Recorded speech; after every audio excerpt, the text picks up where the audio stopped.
I write this now as I barely hang on to my sanity. My mind is in a state of disarray, with thoughts of the horror that has been unleashed onto the world. I'm writing my accounts in this journal, in the hopes of understanding just what I saw in that godforsaken place, and to dissuade those brave or foolish enough to go explore it. Up until now, I have kept the horrors of what I saw to myself, but I can feel it getting closer to me. Closer. Sometimes I feel something breathing down the back of my neck, or I dream of being chased by the horrors of what I encountered in that place. Sometimes I can see the mangled faces of my loved ones reaching out to me, begging for me to help them. I'm slipping into the depths of insanity even as I write this. I'm rambling, aren't I? Anyway, without any further delay, this is what I saw. To keep everyone involved anonymous, all the names stated here are not the real names of the individuals. I am, or I was, a relatively wealthy accountant working for a relatively big company. I won't state the company's name for fears that some will come and try to find me.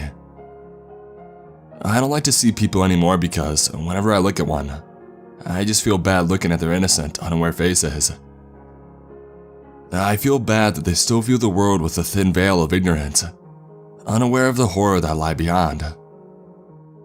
I feel bad that they won't be prepared when everything around them, everything that they know, comes to an end. I'm rambling again, sorry. Anyway, I was skilled at my job. Enough so that my coworkers, who have worked for the company for years, looked at me with jealousy in their eyes. Some even tried to assert their authority as to being in the firm longer than me. But they would never try to do anything bad to me as I was pretty close to my boss, who would invite me out to dinner from time to time. He has such a wonderful family. His wife, Mary, always made the most amazing pork roast I've tasted. One could say that she had the ability to impress Gordon Ramsay. And his two children, Anna and Frank. Such wonderful little devils. Anna is 9 and Frank is 10. Every time I would visit, they would always greet me with the warmest, cutest smiles ever. So full of innocence and wonder. God, I miss them. I feel bad that I can't visit them. I also got many women looking in my direction as well. I'm not particularly handsome, but I've been told that I hold a certain charm. I met my beautiful wife, Rose, 3 years after I joined the company. Within the first 8 years of working there, we were able to afford our own house. Overall, our life was perfect, save for the $500,000 mortgage that was really a pain in my neck, as we always had to budget carefully because of that. I wish I could still live my near-perfect life. Oh God, how I miss her. The prelude of our disaster started on March 17th, 2015. It was a typical weekday, and both of us struggling to get our feet out of the covers. But despite the struggle, we knew that we had to get to work, else we risked disciplinary action. My boss liked the both of us, but he did not discriminate when it came to discipline. After just barely making it to work on time, we went to our respective departments to tackle the load of papers and reports that awaited us.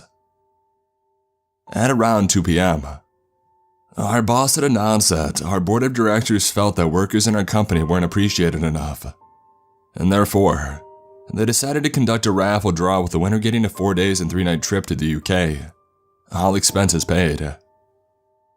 In addition, they could also take another family member with them.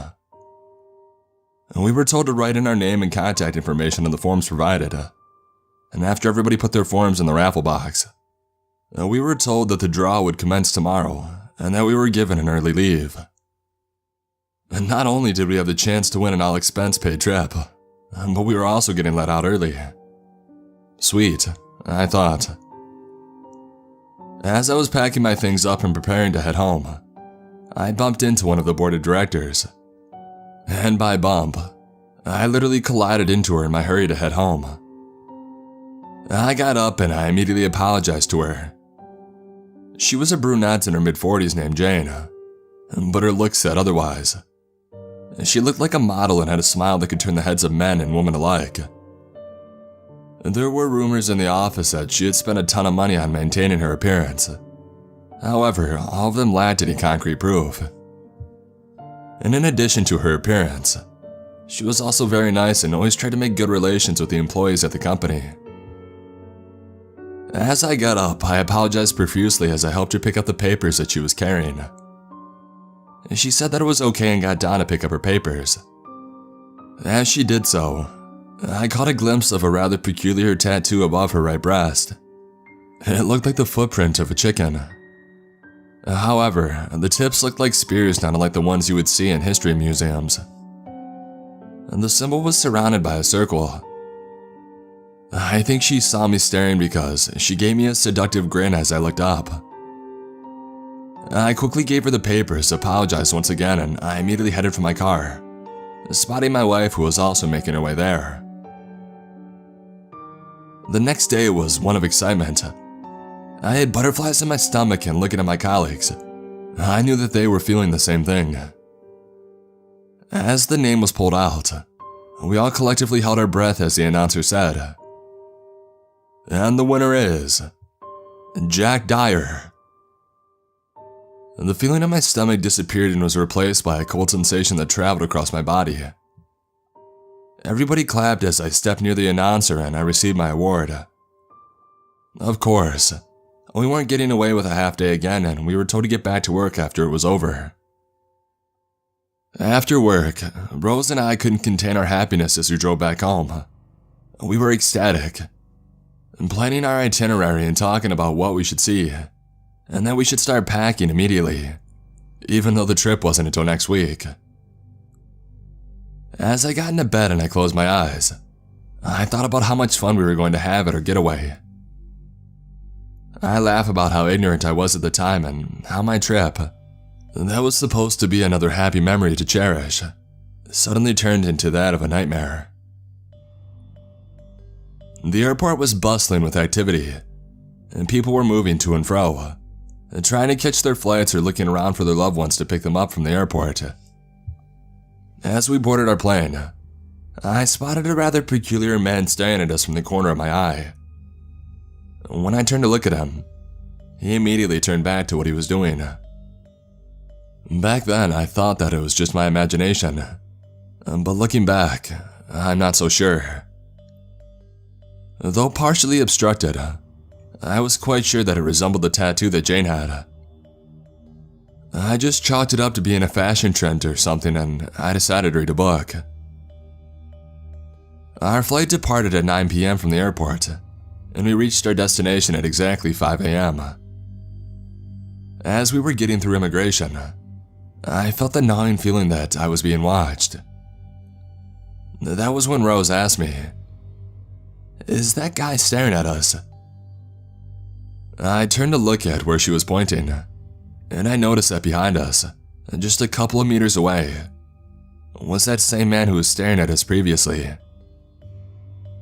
He was a massive beast of a man about 6'5", and looked to be of Eastern European descent. He looked to be in his mid-50s, with a look in his eyes that told me that he had seen things that would make the normal man lose his sanity. A look of a war veteran. Intimidated by his gaze, I quickly turned back and I told my wife that we had to get through immigration fast. A few hours later, we rushed to get our taxi in order to get to our hotel. As we were rushing, I kept on turning around to ensure that that man wasn't following us. At around 5:50 a.m., our driver finally pulled into the Hotel Inn, Salisbury. I know, pretty fancy, but like I said, our company was relatively big. Our room was decently big. There was a massive king-size bed that dominated the room, and a bathroom that looked like the one in my boss's mansion. Rose collapsed onto the bed before we could even begin unpacking. She was tired from the trip, and so was I. As I collapsed next to her, I immediately drifted off into sleep. I was in a dark cave, illuminated only by a small light at the end. As I walked towards the light, I could hear disembodied voices all around me, telling me to stop and to turn back. However, it felt as if there was some kind of force that was pulling me towards the end. As I got to the end of the cave, my stomach dropped and I was greeted by a gruesome sight. In the cave, there were people subjected to all forms of torture. They were screaming, begging their captors to let them go. They wore all black robes with their faces concealed. Through the screaming, I could somehow hear the torturers mutter some unintelligible words. As I walked into the cave, all the victims stopped at once and they turned in my direction. And then in unison, they all started chanting, "Gule Gogor, Asgaroth and Fe. Gule Golgor, Asgaroth and Fe," over and over. I was horrified at what I was seeing. But what really horrified me was the sight to my wife. She was naked and bound to a pole. Her torturer had cut open her stomach and was slowly pulling her entrails out. She seemed unfazed by the whole thing as she kept on chanting. I wanted to run, but I couldn't for some reason. It was like something had held my feet in place. As she chanted, her torturer stopped extracting her entrails and turned to me. And then in one swift motion, they pulled their hood back. What I saw was enough to make me run in the opposite direction. The torturer's face was covered in human eyeballs of all color, all darting in different directions, as if to guard every angle of this eldritch abomination. As I ran, I turned back and I saw that the abomination had caught up to me and reached its hand out to catch me. As its hand neared me, I snapped awake, gasping for air. My sudden action had caused Rose to wake up as well. As she did, I looked at her and embraced her in the tightest hug ever, sobbing as I did so. She hugged me back and told me that it was only a dream, and that she was there for me. After 30 minutes or so of consoling me, I drifted back off into sleep hugging her. I wasn't greeted with any nightmare or dream again. The next day, I tried my best to forget about the nightmare, as Rose and I rode the Eye of London. As the ride ascended, I looked out of the window into the streets below. It felt surreal, looking at the cars and people from above as they jostled to get to their workplace on time. I felt so alive as I took in the beautiful sights of London. When the ride was over, we went over to the Big Ben and took a lot of pictures. And then we went to a nearby McDonald's to grab a bite to eat. As we made our way through, I saw the man that was looking at us at the airport in my peripheral vision. When I turned to look, however, he wasn't there. I just chalked it up to paranoia and I continued to make my way through the crowd that was moving around. For the next couple of days, nothing out of the ordinary happened. We went to Disneyland, Buckingham Palace, and even went to Scotland to see Edinburgh Castle. We both loved every bit of our vacation. However, this blissful, happy life was soon shattered by what happened on the last day of our stay. My wife and I were packing our bags ready to head for the airport. It was 11 a.m. and we had to reach by 9 p.m. As I was packing, Rose told me that we hadn't seen Stonehenge yet. The monument was barely 30 minutes from where we were staying. I couldn't believe that I had forgotten about it. We then decided that we were going to go once we had finished packing. At around 1 p.m., we were standing in the presence of the massive and awe-inspiring structure. I had seen it in pictures and in the movies, but looking at it up close, it really made me wonder, why did the primitive man move such large slabs of stone to make this structure? What purpose did it possess? I'm sure everybody around me felt the same way. There were thousands of people from all over the world pushing each other just to get a glimpse of this primitive structure. As we were in the process of taking pictures, I had the gnawing feeling that I was being watched. I turned to the right, and at that moment, my stomach fell. To my right, I saw the Eastern European man, staring at me with eyes of bloodlust and hate. I was paralyzed with fear. I couldn't even let out a scream or signal my wife that we needed to get out and fast. Suddenly the man lunged at me, and at that moment, I broke out of my trance and I grabbed my wife, who had just noticed the man and tried to lose him in the crowd. After moving around the crowd and keeping her distance, I spotted Jane among them. I didn't know why she was there, but I didn't care. I was just happy that there was somebody who could save us from this beast of a man. She noticed me as we came close to her. Just as we had reached her, she pulled out 2 syringes in blinding speed and stuck both of us at the same time. She moved so fast that I doubt that anybody had seen her. Or maybe they did and they just did nothing to help us. As I lost consciousness, I heard her shouting at the man in Russian. I hit the floor hard while looking at my wife before the whole world turned black. When I awoke, it was evening. The sun had just set over the horizon and the clouds were in an ominous gray. I looked around and I saw that I was surrounded by the massive stones that made up Stonehenge.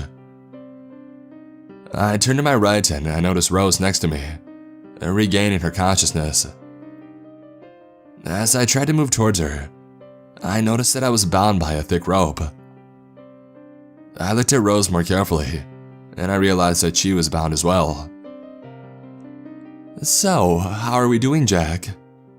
I heard a feminine voice say. I turned to the front and I noticed Jane, who was wearing that same black robe as the beings I saw in my dreams. She was grinning menacingly. What's going on?" I asked, barely able to speak, still reeling from the effects of the drugs. "Everything will be explained in due time," she said. I looked past her and I saw more people adorned in the same black robes, moving rocks and carving strange ruins towards the center. Their hoods were off and I could see the entire board of directors, the Eastern European man and a few others who I didn't know. In total, I think there was at least 30 of them. After they finished, the board of directors walked up to me and Rose, who had just now fully regained consciousness and was now beginning to take in everything that was happening. And then one of the board of directors, Simon, spoke up. "I guess we should explain," he said, flashing me an evil grin. In the past, before man had begun building civilization, there were beings of power who had ruled over the world. These beings came from planets far beyond the reach of any mortal species, planets that exist in planes that are inaccessible to us. They were what we now refer to as gods. Most came to this planet to help the uncivilized native species to develop their own civilization. However, their mere forms and their language drove the locals mad. Therefore, they sent prophets to pass on their knowledge. But like anything, there were those who wanted power, to rule over everything and to be superior to their brothers and sisters. Among those power-hungry gods, there was Asgaroth, the Chaos God. He was one of the most powerful among his siblings, and he even led a rebellion to overthrow Zaragoth, the ruler of all. After a bloody battle, Asgaroth was defeated. His followers were killed and he was contained in this very spot. He gestured to the stones around him. Of course, Asgaroth wasn't going to go down in such a pathetic way. In the course of centuries, he recruited new followers. He explained as he showed me the side of his neck, which had that same chicken footprint tattoo. Now that the old gods have died out, Asgaroth is free to come out of his containment and take what was rightfully his. During the time that he was talking, I had reached into my backpack to retrieve my butterfly knife, which I was relieved was still there. I guess they thought that I was harmless enough that they didn't need to search me. Idiots. I thought to myself as I began cutting the ropes while trying to buy some time by engaging the madman in conversation. "So, when he comes back, he's gonna take over everything?" I asked. "Yes," Simon responded. "Won't that mean that even you would be enslaved?" "Yes, we would. But Asgaroth promised that he would make us his generals, and that he would give us power beyond imagination." At that point, I knew that these people were mad, talking about gods and monsters. Just as I managed to cut through the first of my bindings, Simon picked up Rose and dragged her to the makeshift altar that they had prepared, all the while that she was screaming, begging them to let her go. "Let her go!" I screamed as he dragged her onto the altar. "We can't do that," Simon said. "Asgaroth demands despair and blood in order to awaken. And that's why we conducted the raffle.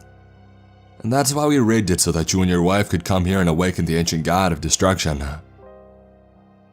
I was reeling from this revelation as he got her to kneel down in the middle of the altar. And then everybody began chanting that same thing from my dreams. For some reason, I could actually comprehend what they were saying now. They kept chanting, "All hail Asgaroth, the Chaos God. All hail Asgaroth, the Chaos God." And just then, Simon pulled out a knife from under his robe. Rose screamed as he brought it up to her neck. Before he slit her throat, I saw her pleading eyes look towards me. Those eyes that I'll never forget how they were pleading, begging me to save her. Simon slit her throat in one swift motion. As I cut the last of my bindings and I rushed towards the altar, knife in hand, ready to kill. But before I could make it halfway to the altar, the ground started shaking and causing me to fall back. I stopped after some time but was immediately replaced with cracks in the ground, emitting an ominous red light. The massive slabs that made up Stonehenge also started to glow the same color as the one emitting from the cracks. The group of madmen now started to chant louder and more faster than before. And then they suddenly stopped, as Simon said in a low tone, barely a whisper, "He has awoken." Just then, the ground began to shake again as the cult members stepped back. In the middle of the altar, a large fissure appeared, causing the lifeless body of my wife to fall into the depths of the earth. And what crawled out of the fissure still haunts me to this day. I saw two paws come out of the fissure first. The paws were made up of human feet of all color. As they pulled the massive beast out of it, my mind broke. The beast was massive, about 15 feet tall and made up of human and alien body parts. Its paws were made up of alien and human feet alike, connected to the body by human hands of all colors and webbed, alien-looking hands, all wriggling, and trying to free themselves from the beast but to no avail. Around each of its legs were two pairs of spines and tendons, wrapped around so tightly that the hands were bleeding profusely, and blood seeping down to the floor. It had the body structure of a lion, however, but the head and tail were missing. In place of the head were eyeballs, dozens of them, alien and human alike, darting in all directions, all bloodshot. Its body was made of human heads. They had no eyes and all of them had a look of permanent pain and despair etched onto them. There were also heads of strange aquatic beings. They were all screaming and pleading for help in different languages, shattering the quietness of the night and replacing it with a cacophony of pain and despair. Among the heads, I saw my wife. Her feeble attempt to scream for help was for naught as from her mouth and protruded a slimy green tentacle that was 50 feet long. There were 4 more heads in the same state as my wife, making the abomination have 5 tentacles in total. At that moment, I think I went mad. Simon and the rest of the cult approached the eldritch god, conversing in a language long forgotten by time. And then all the screams stopped at once and began speaking the same language of old. The voice was enough to detach my already feeble sanity from its place. Though I didn't understand the language, I knew what it said wasn't good, as all Simon, Jane, and all of the cultists had the expressions of horror and betrayal etched onto their faces. As they began to run away, the being grabbed all of them by its slimy tentacles and began to assimilate them into its being. I looked away to spare myself from the horrifying sight, and when I turned back, they were all in the same state as the other heads, begging for help. And that's when Asgaroth noticed me and he spoke, the voice menacing, like that of a predator who knew that it had cornered its prey. Though the language was alien, I could still make out what it said. Hello there, little one. I can see that you are filled with despair. Oh my.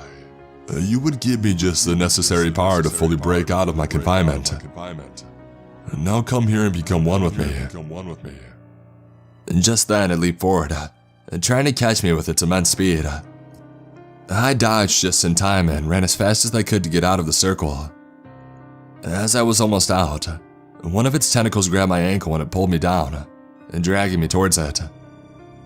I still had my butterfly knife in hand and I used it to slash the tentacle, cutting it cleanly.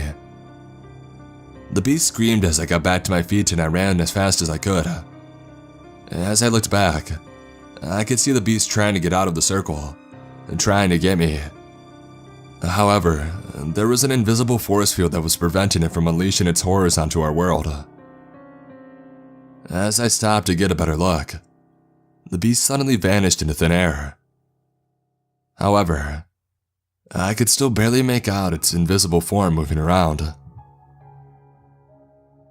I ran until I came back to my hotel. As I came back, I started laughing hysterically, trying to contain myself but failing. One of the staff cautiously walked up to me and asked me whether I was alright. I looked up and I saw the man. He looked so much like Simon. I know I shouldn't have, and I know that he wasn't Simon. I know that this wouldn't have brought Rose back. But my heart was filled to the brim with despair and my mind was filled with insanity. I couldn't stop myself as I thrusted the knife into his stomach and began cutting it open, laughing like a madman as security tried to contain me. I was put into jail for a month before the court finally deemed me insane and decided to move me back to the United States. Once there, I was immediately put in a straitjacket, and I was immediately put into a mental institution, whose name I would rather not state here. I write this now as I slowly slip into insanity. I don't know how long I've been here. Months, maybe years. I don't even know anymore. All I know is that I've been hearing the voice of my dead wife talking to me, prompting me to go back to that godforsaken place. I give this strong warning to anybody who wants to visit the Stonehenge. Do not go there. Though you may not encounter the beast, it's still there, watching you, still concealed in its invisible form. It's getting stronger and stronger by the minute. I can feel it. It's going to break free any moment and spread its madness across the world. Oh God, I can hear footsteps. Not human, but 4 feet. It will not have me. I see a knife. Yes, that's it. I'll end it all right here and right now. This journal was found in Johns Hopkins Hospital on March 21st, 2017, alongside the deceased patient. Reports state that the nurse heard screaming coming from the patient's room and immediately went to check on him. The patient was found on the floor, bleeding from his wrist while chanting, "All hail Asgaroth, the Chaos God."